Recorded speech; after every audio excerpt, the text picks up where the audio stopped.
Assalamualaikum. Alhamdulillah siap lagi sebuah Pro 2 Alza daripada Melaka. Alza manual convert kepada auto Paso CT. Dalam package ni apa barang-barang yang kita tukar? Kalau kita tengok pada bahagian enjin, kita telah pun menukarkan gearbox. Enjin kita maintain enjin yang asal.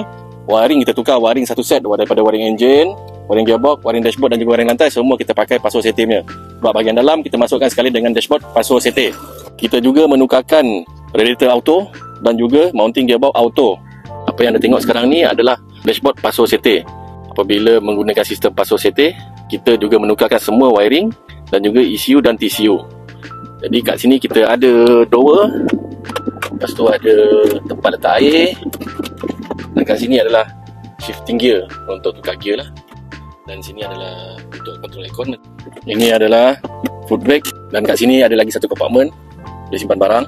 Sebelah kanan pun ada tempat letak air untuk side mirror, adjust side mirror, dan ada lagi kompartmen kat bawah ni.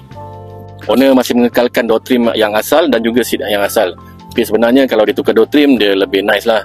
Dia akan jadi satu colour. Atas dia warna macam ni, macam warna coklat sikit, tapi kat sini warna hitam, dia bawah dia warna grey. So bila kita tukar door trim, dia akan jadi warna sama lah macam dengan dashboard ni. Atas dia warna coklat, bawah dia macam cream sikit.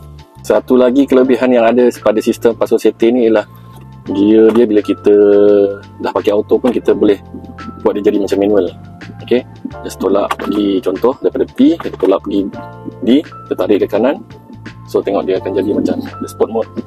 So kita boleh shift gear dia. Okay, ikut keselesaan kita memandu.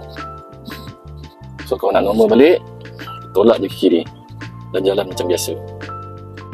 Jadi eco mode pun function kalau kita dah pakai sistem Paso CT ni. Yang kurang akan lebih jimat sebab ada sistem eco dan juga EPS, iaitu electronic power steering. Itu adalah kelebihan yang ada pada sistem Paso CT. Anda tak akan dapat sistem ni pada sistem Alza auto ataupun manual.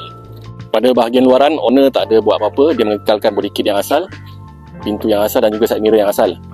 Jadi kepada anda di luar sana, kalau ada kereta Pro 2, iaitu Myvi, Alza ataupun Viva, nak convert enjin, tukar enjin, convert manual ke auto, anda boleh terus datang ke garaj kami yang berada di SG1 Subang Jaya, atau klik link di bio untuk sebarang pertanyaan lanjut. Assalamualaikum.